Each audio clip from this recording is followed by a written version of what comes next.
Hi guys, welcome back. ഇന്ന് നമ്മുടെ ഷോപ്പിലേക്ക് ശരിയാക്കാവുന്ന ഫോൺ സാംസങ്ങിൻ്റെ ഫോണാണ്. സാംസങ് J6 എന്നാണ് മോഡൽ.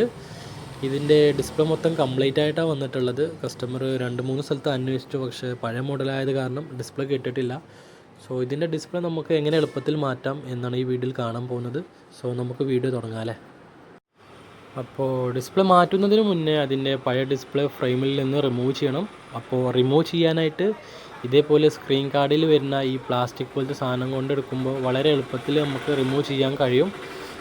ഞാൻ എല്ലാ ഡിസ്പ്ലേയും കാര്യങ്ങളും റിമൂവ് ചെയ്യാൻ ഇതേപോലത്തെ സാധനമാണ് ഉപയോഗിക്കാറുള്ളത്.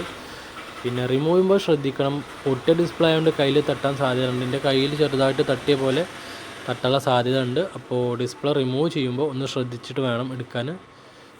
ഏകദേശം ഒരു സൈഡിൽ നിന്ന് മൊത്തം പോന്നിട്ടുണ്ട്, ഇനി കുറച്ചും കൂടി ഉണ്ട്. ഇതിലിപ്പോൾ ഇട്ടിരിക്കുന്ന ഡിസ്പ്ലേ LCD ഡിസ്പ്ലേ ആണ്, അതാണ് ഇത്ര ടൈറ്റ്. സാധാരണ ഈ J6 എന്ന മോഡലിന് LED ഡിസ്പ്ലേ ആണ് വരാറുള്ളത്. അതാകുമ്പോൾ കറക്റ്റ് ഫിറ്റിങ്ങും കാര്യങ്ങളും വരുന്ന ഒരു ടൈപ്പായിരിക്കും. പക്ഷെ ഇപ്പോൾ ഇതിലുള്ളത് ഒരു LCD ടൈപ്പ് ഡിസ്പ്ലേ ആണ് ഉള്ളത്. അത് കാരണമാണ് ഇത്ര ഒരു ടൈറ്റ്. ഡിസ്പ്ലേ എടുക്കുമ്പോൾ ഒരു റിമൂവ് ചെയ്യാൻ ഇത്ര ഒരു ബുദ്ധിമുട്ട് വരുന്നത്. അങ്ങനെ നമ്മൾ ഡിസ്പ്ലേ കാര്യങ്ങൾ എടുക്കൽ കഴിഞ്ഞിട്ടുണ്ട്. നമ്മൾ മിഡിൽ ഫ്രെയിമിൽ നിന്ന് ഡിസ്പ്ലേ റിമൂവ് ആക്കിയിട്ടുണ്ട്. വളരെ നീറ്റായിട്ട് തന്നെ നമ്മൾ റിമൂവ് ചെയ്തിട്ടുണ്ട്. ഇനി നമുക്ക് അതിൻ്റെ മിഡിൽ ഫ്രെയിം നല്ലവണ്ണം ക്ലീൻ ചെയ്യാൻ വേണ്ടി നോക്കാം. ക്ലീൻ ചെയ്യുമ്പോൾ നേരെ പോലെ ശ്രദ്ധിച്ച് ക്ലീൻ ചെയ്യാൻ നോക്കുക.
ഫൈനലി നമ്മളെ ക്ലീനിങ് കാര്യങ്ങൾ മൊത്തം കംപ്ലീറ്റ് ആയിട്ട് നമ്മളെല്ലാം വളരെ ക്ലീനായിട്ട് തന്നെ ക്ലീൻ ചെയ്തിട്ടുണ്ട്. ഇനിയുള്ളത് നമുക്ക് അതിൻ്റെ ഡിസ്പ്ലേയിൽ ഫിറ്റ് ചെയ്യാം. ഞാൻ ഇതിൻ്റെ ഡിസ്പ്ലേ ആദ്യം തന്നെ ചെക്ക് ചെയ്ത് വെച്ചിരുന്നു. ഡിസ്പ്ലേയും കാര്യങ്ങളെല്ലാം കറക്റ്റാണ്. ഇനി ഇതിൻ്റെ 4 കോർണറിലും ഗമ്മിടാൻ നോക്കുക, മാക്സിമം കൂടുതൽ ഗമ്മിടാൻ നോക്കുക. കാരണം ഇത് LCD ഡിസ്പ്ലേ ആകുമ്പോൾ ഫിറ്റിങ് കറക്റ്റ് ആവണമെങ്കിൽ കുറച്ച് കൂടുതൽ ഗമ്മിടണം. കാരണം LCD ആകുമ്പോൾ കുറച്ച് കട്ടി കൂടിയ ഡിസ്പ്ലേ ആവും. സോ നമ്മൾ കുറച്ചും കൂടി കൂടുതൽ ഗമ്മിടുമ്പോൾ ഒന്നും കൂടി നല്ല ക്ലീനായിട്ട് ഒട്ടും. അതിന് ശേഷം ഡിസ്പ്ലേയുടെ 4 കോർണറും ചെറുതായിട്ട് ഗമ്മിടുക. കോർണറിലാവുമ്പോൾ ചെറുതായിട്ട് ഇട്ടാൽ മതി. ബാക്കി ഫ്രെയിമിലാവുമ്പോൾ ഒന്ന് കുറച്ച് കൂടുതൽ ഇട്ടാലും കുഴപ്പമൊന്നുമില്ല. സോ അങ്ങനെ നമ്മൾ ഡിസ്പ്ലേയിൽ ഗമ്മിടൽ മൊത്തം കംപ്ലീറ്റ് ആയി. ഇനി നമുക്ക് അതിൻ്റെ സ്ട്രിപ്പ് കറക്റ്റായിട്ട് നല്ല പൊസിഷനിൽ അതിൽ ഫിറ്റ് ചെയ്യാൻ വേണ്ടി നോക്കുക. പിന്നെ ഫിറ്റ് ചെയ്യുമ്പോൾ അടിഭാഗത്ത് ശ്രദ്ധിച്ച് വേണം ഫിറ്റ് ചെയ്യാൻ. അടിഭാഗത്ത് കുറച്ച് പ്രസ് ചെയ്തിട്ട് എന്നിട്ട് മേൽഭാഗത്ത് പ്രസ് ചെയ്താൽ മതി. അപ്പോൾ നമ്മൾ 4 കോർണർ ചെറുതായിട്ട് പ്രസ് ചെയ്തിട്ട് നേരം പോലെ ഫിറ്റ് ചെയ്തിട്ടുണ്ട്. ഇനിയുള്ളത് അതിൻ്റെ റബ്ബറും ബാൻഡും കാര്യങ്ങളൊക്കെ അതിലിടണം. ഡിസ്പ്ലേ മൊത്തം ക്ലിയറായിട്ട് ഓണായിട്ടുമുണ്ട്. ടച്ചിങ് എല്ലാം വർക്കിംഗ് ആണ്. ഇനി ഉള്ളത് നമ്മൾ റബ്ബർ ബാൻഡ് കുറച്ചിടണം. LCD ഡിസ്പ്ലേ ആകുമ്പോൾ അത് ഗമ്മൊട്ടാൻ വേണ്ടി കുറച്ച് ടൈം പിടിക്കും. സോ മാക്സിമം കുറച്ച് കൂടുതൽ ടൈമിലേക്ക് വെക്കുക. സാധാരണ ഞാൻ എല്ലാ ഡിസ്പ്ലേ അരമണിക്കൂറാണ് വെക്കാറുള്ളത്. LCD ഡിസ്പ്ലേ ആകുമ്പോൾ 1 മണിക്കൂർ മാക്സിമം 1.5 മണിക്കൂറൊക്കെ റബ്ബർ ബാൻഡ് ഇട്ട് വെക്കാം. കാരണം അത് ഫിറ്റിംഗ് കറക്റ്റാണെന്ന് വെച്ചാൽ കുറച്ച് കൂടുതൽ ടൈമിൽ വെക്കണം. സോ അങ്ങനെ നമ്മൾ ഫിറ്റിംഗ് കഴിഞ്ഞു. റബ്ബർ ബാൻഡും കാര്യങ്ങളും ഏകദേശം ഇടൽ കഴിഞ്ഞിട്ടുണ്ട്. ടച്ചും കാര്യങ്ങളെല്ലാം പക്കയാണ്. സോ ഇന്ന് കാണിച്ച ഡിസ്പ്ലേ ഞാൻ ജസ്റ്റ് ഒന്ന് ഓണാക്കി കാണിച്ചു തരാം. സോ അങ്ങനെ നമ്മൾ ടച്ചിങ് എല്ലാം വളരെ സ്മൂത്തായിട്ട് വർക്കാവുന്നുണ്ട്. സോ ഇങ്ങനെ നമുക്ക് സാംസങ് J6ൻ്റെ ഡിസ്പ്ലേ മാറ്റാൻ വളരെ എളുപ്പമായിരുന്നു. So thank you watching.